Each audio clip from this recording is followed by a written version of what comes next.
사도행전 7장은 이 스데반 집사의 설교입니다.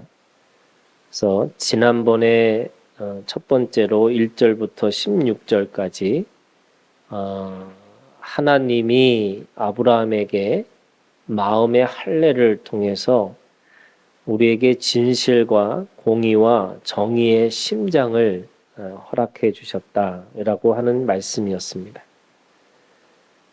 우리는 하나님을 믿는다라고 하는 그 믿음이라는 게 뭐냐? 진실과 공의와 정의라고 하는 우리의 삶으로 드러내는 그 하나님의 선물이라고 이야기하고 있는 거죠.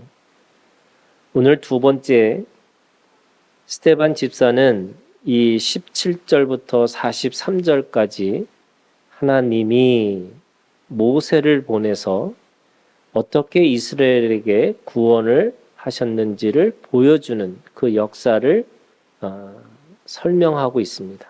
또는 설교하고 있는 거죠.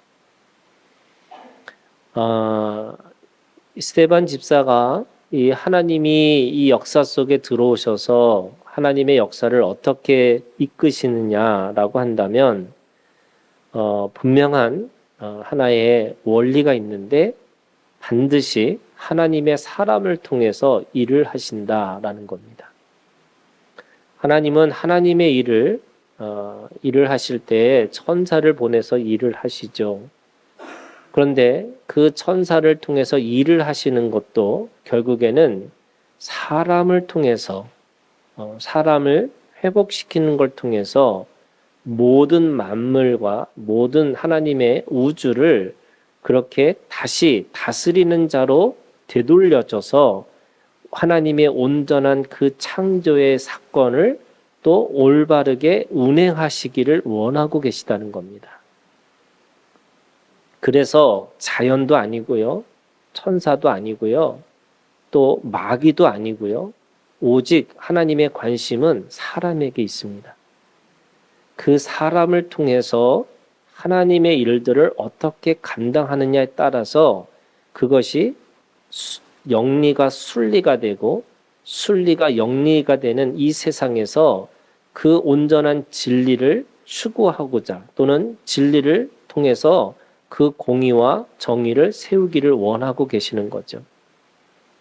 그러면 어떤 사람을 하나님이 쓰실까?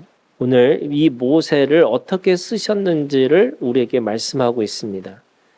23절에 있는 말씀에 보면 나이가 40이 되매 그 형제 이스라엘 자손을 돌볼 생각이 나더니 이렇게 합니다. 첫 번째, 돌볼 생각이 있는 사람에게 하나님이 그를 통해서 일을 하신다라는 겁니다. 무슨 말이냐면 우리가 믿음은 이 귀로 들려지는 거잖아요. 그래서 들음에서 믿음이 생기는 거지만 사실은 제일 먼저 보이는 것으로부터 그게 그래서 안목의 정욕이라는 거예요. 사람들은 그 보이는 것의 눈에 그것이 마음이 빼앗겨서 그 눈으로부터 들리지 않는 겁니다.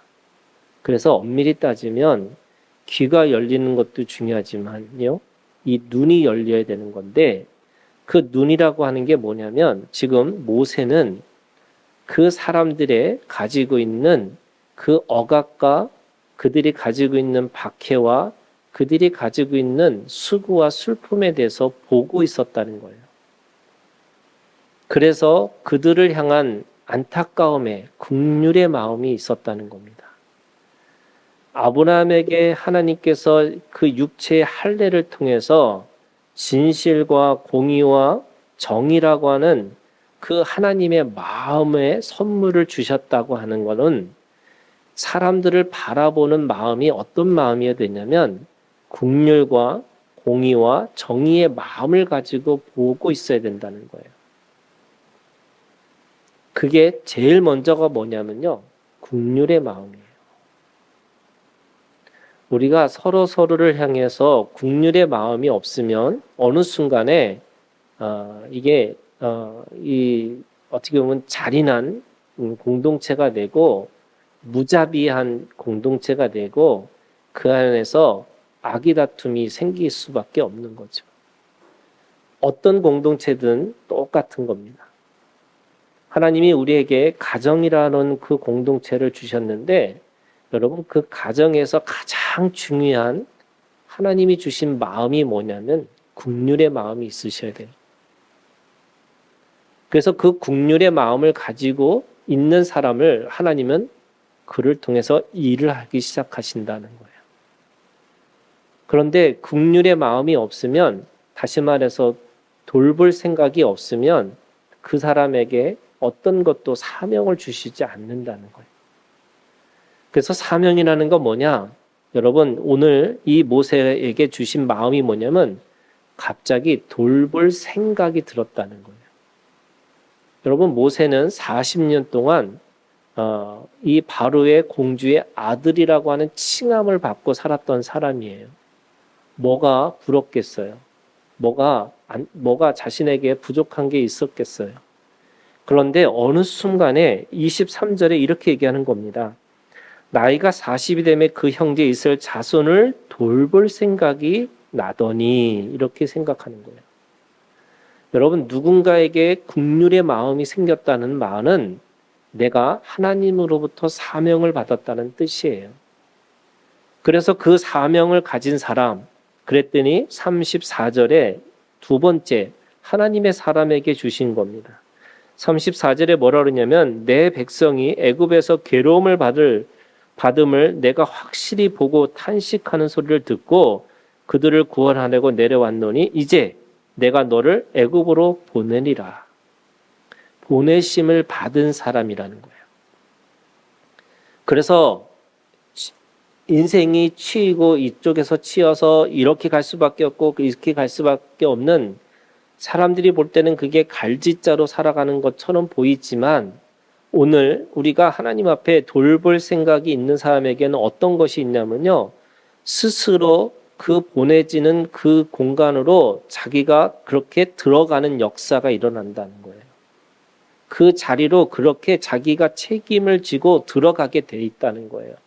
그게 보내심을 받은 사람이 된 거예요. 그래서 내가 여기 사는 이유가 내가 이 공간에 있는 이유가 내가 그 사람과 함께 있는 이유가 반드시 있다는 거예요. 그냥 어쩔 수 없이 밀려서 여기 이렇게 앉아 있는 것이 아니고 분명하게 여기 있는 이유는 하나님께서 우리에게 보내심을 받은 목적이 있다는 거예요. 소원이 있어요. 뜻이 있어요. 여러분 그것을 찾아내는 게 하나님의 사람이라고 하는 거죠. 35절에는 세 번째 그 보내심을 받았다는 뜻이 도대체 뭐냐?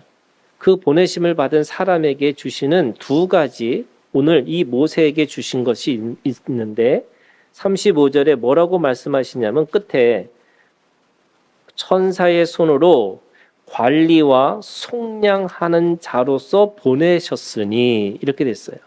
모세를 어떻게 보내신 거냐면 그 백성의 관리로 이걸 관리라는 표현이 뭐라 하냐면 지도자예요.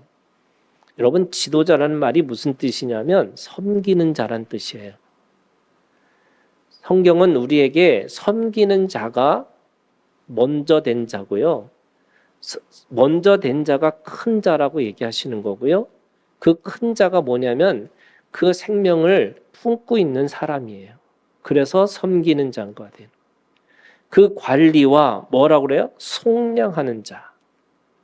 모세를 그 백성의 속량하는 자로 부르셨다는 거예요. 속량하는 자라는 게 뭐냐면 그 사람의 죄를, 그 사람의 허물을, 그 사람의 문제를 내가 짊어지겠다는 뜻이에요. 그게 짊어진 사람이 속량하는 자예요.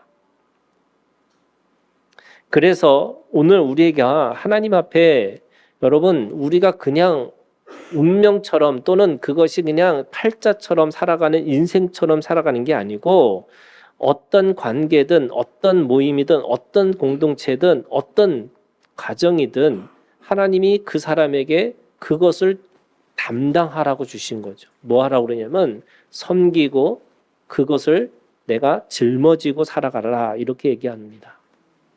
그것이 오늘 우리에게 하나님이 하나님의 사람을 통해서 일하신다라고 하는 뜻의 의미를 이야기하고 있습니다. 그런데 이렇게 하나님의 사람을 통해서 하나님의 구원을 이루시려고 그렇게 사람을 통해서 일하고 계셨는데 결국 너희는, 이게 너희가 누구냐면 이스라엘 백성들이에요. 또는 그 지도자를 쫓아가는 사람들의 마음이었어요. 그게 뭐냐면 너희는 분명하게 거절하고 그것에서 거부하고 거역의 역사를 만들어냈다라고 얘기하는 거예요. 하나님은 사람을 보내셨는데 너희들은 그 사람에 대해서 거절했어요. 그 하나님의 뜻을 거부했어요. 하나님의 나라에 하나님을 거역하는 그 삶으로 살아냈다라고 이야기하고 있습니다. 그것이 오늘 이 본문의 세 가지 거절과 거부와 거역의 역사를 세 가지로 이야기하는데 28절에 이렇게 얘기합니다. 28절에 네가 어제는 애굽 사람을 죽인과 같이 또 나를 죽이려 하느냐 하니라고 얘기하고 있어요. 27절에 뭐라고 얘기했냐면 그 동물을 해치는 사람이 모세를 밀어뜨려 이르되 누가 너를 관리와 재판장으로 우리 위에 세웠느냐 이렇게 얘기하는 거죠. 이게 무슨 말이냐면요, 이런 거예요. 그들에게 관리는 어떤 사람이에요? 자기 거를 빼앗는 사람이에요. 재판장은 어떤 사람이에요? 자기를 죽이는 사람이에요. 그러니까 지금 하나님은 그 모세를 통해서 관리자로 속량한 자로 불러주셨는데 이 사람들이 가지고 있는 상처가 뭐냐면 원래 관리는 뭐 하는 사람이에요? 빼앗는 사람이에요.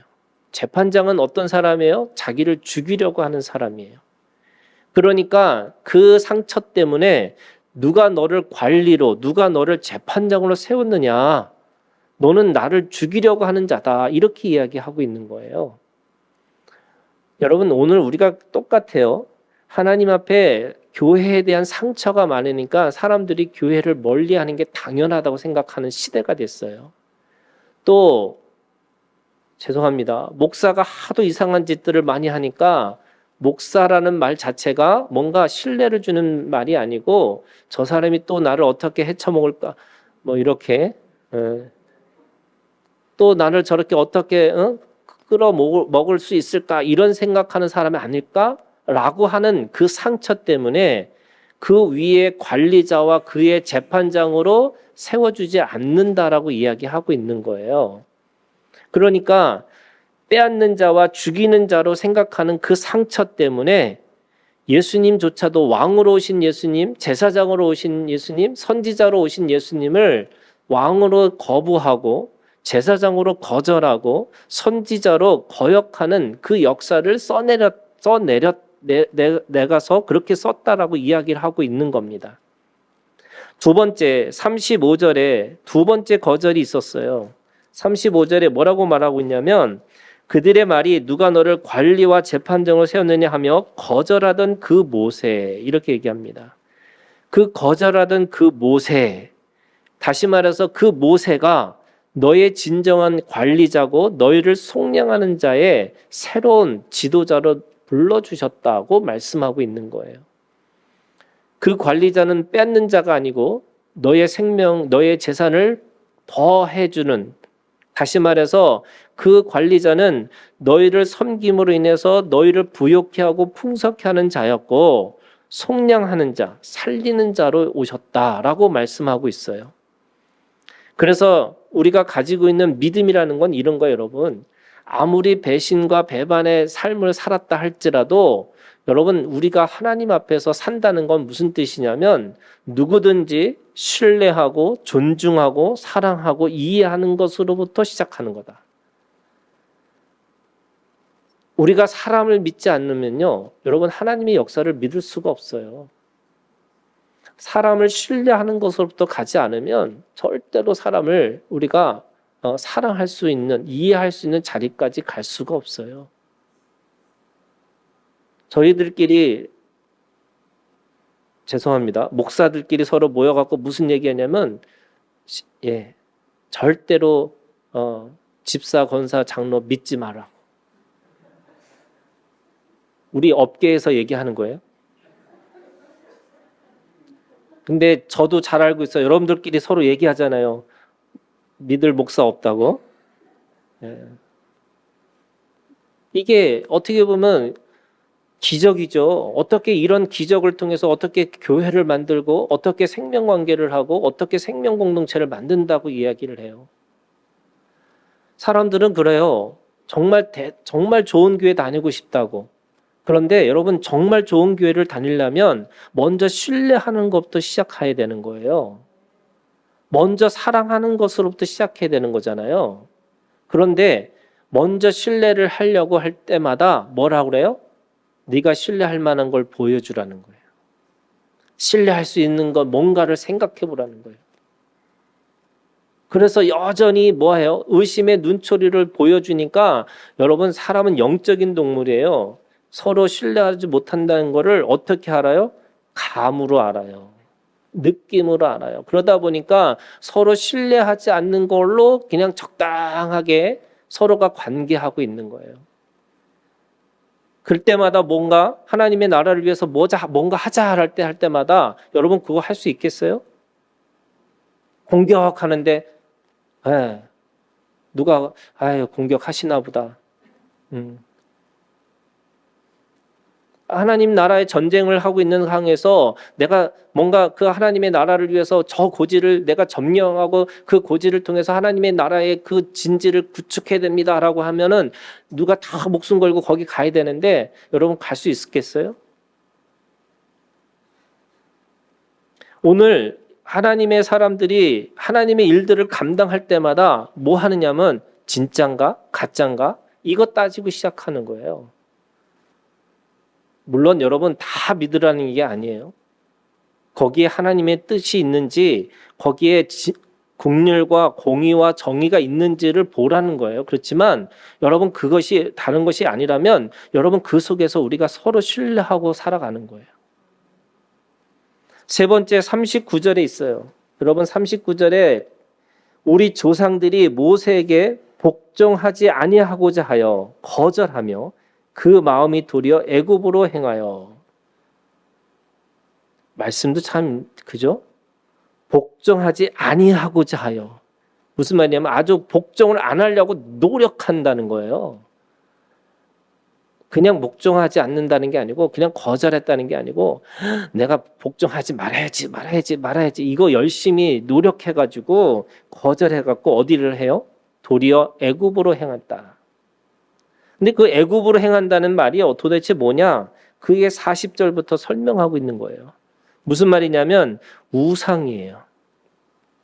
그들은 왜 그들이 마음으로부터 그냥 복종하지 않고 그냥 하나님 앞에서 완전히 거절하려고 노력하고 살려고 하냐면 하나님의 나라는 뭐하여? 하나님의 나라는 영적이기 때문에 있는 것 같기도 하고 없는 것 같기도 해요. 손에 잡히는 게 없어요. 그래서 그들이 만들고자 하는 게 뭐냐면 우상을 만들고 싶은 거예요. 그래서 우상을 뭘 만들었어요? 41절에 송아지를 만들었어요. 여러분 송아지가 뭔지 아세요? 힘의 상징이에요. 부의 상징이에요. 그래서 뉴욕에 가면은 그 주식을 하는 그 거리에 가장 큰 황소의 이 상이 있다는 거잖아요. 이 자본주의의 하나의 상징이 이 황소예요. 이 그냥 힘을 가지고서 뭔가 끌고 갈 수 있는 능력처럼 그게 하나의 우상처럼 보이게 하는 거예요. 여러분 잘 생각해 보면 하나님은 무슨 채소 먹으신 분 같아요. 사랑하라고 그러고 인내하라고 그러고 온유하라고 그러고 돌격 이거 별로 없어요. 뭐 할 때마다 승질내지 마라 그러고 뭐 이런 거잖아요. 그러니까 세상에 살아가는 사람들한테 다 뭐가처럼 보여요. 밥처럼 보여요. 호구처럼 보여요. 정말 아무것도 아닌 사람처럼 보여요. 왜? 그래서 사람들이 뭐 하고 싶으냐? 내가 꽤 힘 있는 사람인 것처럼 보여주고 싶어서 송아지를 만드는데 어떻게 송아지를 만드냐면 이렇게 만들어요. 41절에 송아지를 만들어 그 우상 앞에 제사하며 뭐라 그래요? 자기 손으로 만든 것을 기뻐하더니 자기 손으로 만들고 싶은 거예요. 남의 손으로 만든 게 아니라 내가 손으로. 그래서 내가 내 업적인가 내가 뭔가를 이뤘다고 생각하는 게 뭐야? 우상이에요. 그리고 나서 43절 뭐라고 말하냐면 몰록의 장막과 신 레판의 별을 받들었으며 이것은 너희가 절하고자 하여 만든 형상이로다. 거기다가 뭐 해요? 절하지 않은 거예요. 근데 여러분 이 몰록의 장막이라는 거는 뭐냐면 달의 신이에요. 이 신 레판의 별이라는 거잖아요. 그 별신이에요. 그러니까 달이든 별이든 해든 그들이 믿고 있는 그 어떤 걸 통해서 뭘 하고 싶어요? 절하고 싶어요. 왜 절하고 싶을까? 뭔가 자기한테 그것을 통해서 뭔가 그걸 통해서 자기의 욕망을 자기 욕구를 채워주고 싶은 거예요. 그게 뭐예요? 우상이에요. 하나님은 뭐라고 말씀하셨어요? 42절에 그렇게 말씀하시는 거예요. 뭐라고 했냐면 이스라엘 집이여 너희가 광야에서 40년간 희생과 제물을 내게 드린 일이 있었느냐? 하나님은 제물도 원하지 않으셨고 희생도 원하지 않으셨어요. 그것이 광야였어요. 광야에서는 하나님이 그거를 요구하지 않으셨다는 거예요. 왜? 하나님은 제물을 원하시는 하나님이 아니고 희생을 원하시는 하나님이 아니었어요. 그냥 그들이 하나님과 함께 관계하면서 하나님이 어떤 분인지를 배우는 것이 광야였어요. 그래서 그분을 위해서 절하고, 근데 사람들은 절하고 싶은 거예요. 뭔가 내가 이걸 통해서 뭔가 하고 있다는 것을 보여주고 싶은 거예요. 그래서 그걸 통해서 자신의 욕구와 욕망을 채우려고 했다는 거죠. 그게 뭐예요? 거절하고자 하는 마음이었고 그것이 다시 애굽으로 돌아가고자 하는 마음이었어요. 그래서 42절 결론처럼 얘기합니다. 뭐라고 얘기하냐면 하나님이 외면하사 그들을 그 하늘의 군대 섬기는 일에 버려두셨다라고 얘기해요. 이스라엘 백성들이 거절했더니 이제는 하나님이 그들을 외면하셔가지고 그 하늘의 군대 섬기는 일을 위해서 그냥 살도록 내버려 두셨어요. 자신의 땅을 위해서 살아가는 그 자기의 우상들을 만드는 것을 통해서 그냥 내버려 두셨어요. 그 광야에서 배워야 될 것들이 있었는데 그들은 그것들을 배우지 않았다는 거예요. 배우지 못했다는 거예요. 하나님은 그들을 통해서 두 가지를 배우기를 원하셨어요. 첫 번째, 36절이에요. 하나님은 이 사람이 백성을 인도하여 나오게 하고 애굽과 홍해와 광야에서 40년간 기사와 표적을 행하였느니라. 여러분, 광야의 삶은 어떤 삶이어야 되냐면 기적과 표적의 삶이었어요. 오늘 설교의 제목이 뭐냐면요. 이 스데반 이 집사는 이 광야의 삶을 뭐라고 하냐면 광야교회라고 얘기했어요. 그 광야교회라고 하는 이 고백이 그 광야교회에서 도대체 뭘 해야 되느냐. 이게 38절에 그렇게 얘기하고 있는 거예요. 우리 조상들과 함께 광야교회에 있었고 이랬잖아요. 그럼 이 광야교회에서 배워야 되는 게 뭐냐면 애국과 홍해와 광야에서 40년간 기사와 표적이라는 거예요. 이 기사와 표적이라는 게 뭐냐면 구름 기둥과 불 기둥으로 인도하심을 받고 그 다음에 이 하늘에서 떡이 내리는 거고 바위를 쳐서 물이 내려오는 거고 이 모든 것들을 경험하는 사건이 다 기사와 표적이었어요. 그래서 은혜의 삶이라는 걸 깨닫는 거예요. 하나님과 함께하는 삶이라는 거는 가나안 땅은요, 내가 씨를 심어야 돼요. 그걸 가꾸어야 돼요. 그래서 그거를 수확하는 거예요. 그래서 그걸 통해서 첫 번째 감사주의를 지키는 건데 광야는 그것이 없어요. 그냥 그 자체가 그냥 감사고 그 자체가 은혜예요. 그래서 그 광야 교회에서 뭘 배워야 되느냐면 하나님으로부터 그냥 무조건적인 기사와 표적을 경험하고 살아가는 거예요. 여러분 우리의 삶도 똑같은 거예요. 여러분 우리의 삶이 광야의 삶이 있었다면 여러분 그 삶 속에서 은혜를 경험하셔야 되는 거예요. 근데 어떤 사람은 승질만 늘어나고 또 어떤 사람은 상처만 늘어나고 어떤 사람은 그 자기의 분노와 그 한과 그것들이 계속 남아 있어 갖고 그 광야 교회에서 여전히 들어가지 못하는 거죠. 어디로? 가나안 교회로. 원래 우리의 삶은 광야 교회에서 가나안 교회로, 가나안 교회에서 오순절 교회로 가는 거예요. 이게 신앙의 단계인데 그 신앙의 단계에서 첫 번째 제일 먼저 해야 될 게 뭐냐면 이 광야 교회에서 뭘 경험하냐면 기적과 표적을 경험하고 살아가시는 거예요. 두 번째는요, 38절에 있는 말씀이에요. 시내산에서 말하던 그 천사와 우리 조상들과 함께 광야 교회에 있었고 또 살아있는 말씀을 받아. 살아있는 말씀. 그래서 여러분, 하나님은 우리에게 광야에서 뭘 경험하게 하냐면 말씀이 시작이고 말씀이 끝이라는 거예요. 말씀이 알파고 말씀이 오메가라는 거예요. 말씀이 하나님이시라는 거예요. 그 약속 위에 우리는 살고 있다는 거예요. 약속 때문에 살고 약속 때문에 사명을 가지고 약속 때문에 그 모든 것들이 다 이루었도다라고 살아갈 수 있는 이유가 된다는 거예요. 그런 의미에서 여러분 살아있는 말씀이에요. 근데 여러분 살아있는 말씀이라는 게 뭐냐면 34절에 이렇게 표현했어요.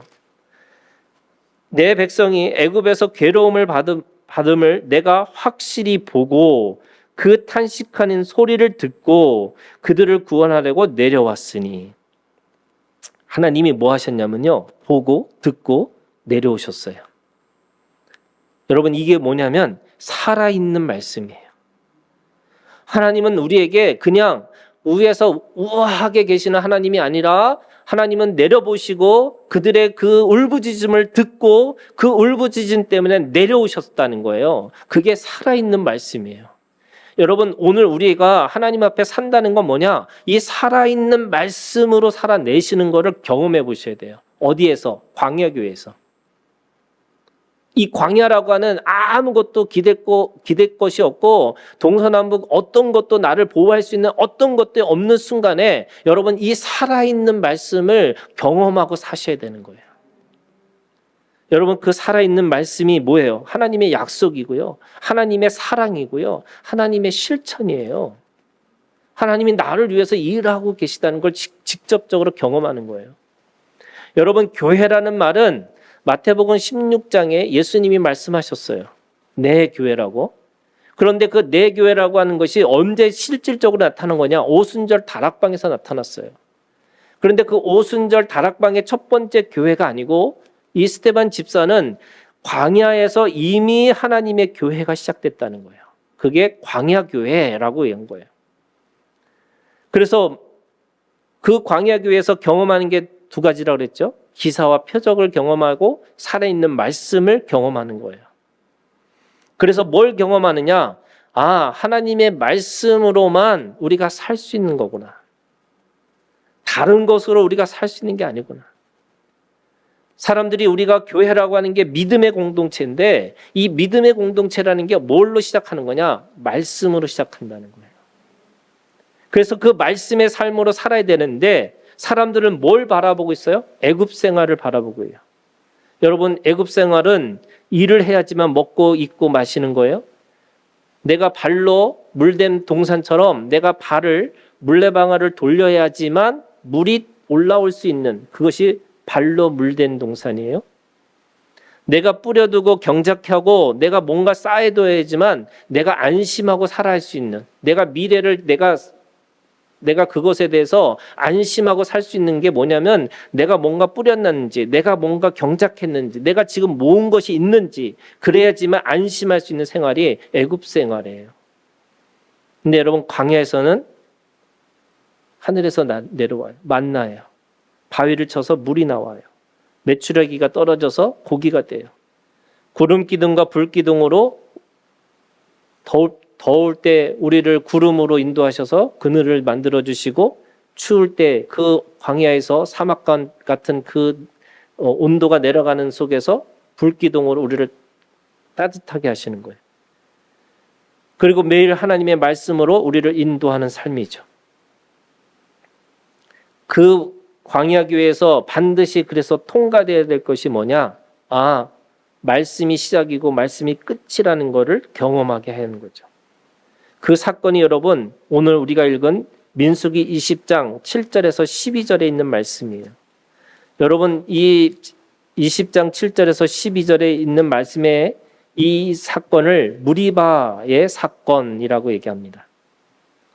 모세와 아론이 이 사건으로 인해서 가나안 땅으로 들어가지 못했어요. 무슨 말이냐? 광야 교회에 그 말씀에 통과를 하지 못했다는 거예요. 왜 통과하지 못했을까?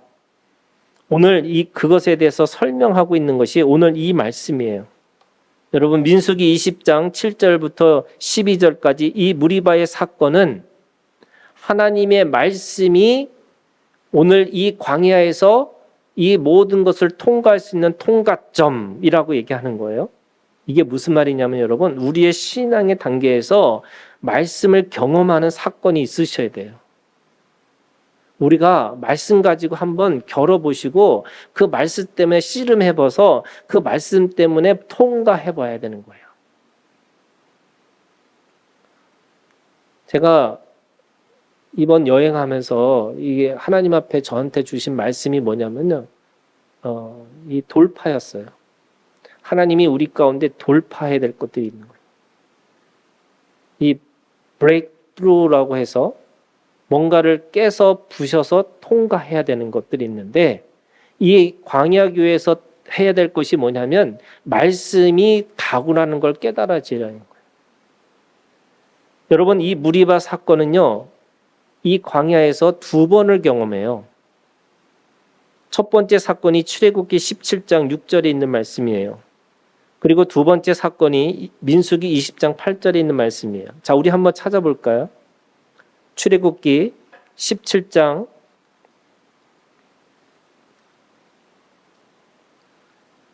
6절에 있는 말씀. 다 같이 함께 읽을게요. 시작. 내가 호렙산에 있는 그 반석 위 거기서 네 앞에 서리니 너는 그 반석을 치라. 그것에서 물이 나오리니 백성이 마시리라. 모세가 이스라엘 장로들의 목전에서 그대로 행하니라. 자, 17장 6절은 뭐라고 했냐면 내가 호렙산에서 있는 그 반석 위에 거기 서 있다는 거예요. 하나님이 거기 서 있겠다는 거예요. 그리고 나서 뭐라고 그랬어요? 모세에게? 그 바위를 치라고 얘기하는 거예요. 여러분, 이 사건이 무슨 사건이냐면 예수 그리스도의 죽음의 사건이에요. 그래서 그 죽음을 통해야지만 진정한 그 바위에서 물이 나온다는 거예요. 예수 그리스도를 통해서만 우리의 생수, 우리 배에서부터 생수가 터지는 거예요. 근데 그걸 어떻게 하라고요? 바위를 치라고 그랬어요. 근데 민수기 우리가 읽은 20장 8절은 뭐라고 해요? 우리 한번 다시 읽을게요. 민수기 20장 8절 시작. 지팡이를 가지고 네 형 아론과 함께 회중을 모으고 그들의 목전에서 너희는 반석에게 명령하여 물을 내라 하라. 네가 그 반석이 물을 내게 하여 회중과 그들의 짐승에게 마시게 할지니라. 자, 뭐라고 했어요? 명령하여. 바위를 치라고 그랬어요? 안 했어요. 그런데 11절에 모세가 그의 손을 들어 그의 지팡이로 반석을 2번 치니.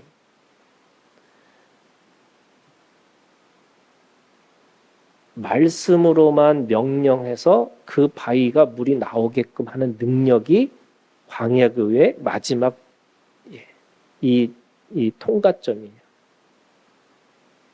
근데 모세는 또 어떻게 했어요? 똑같이 쳤어요.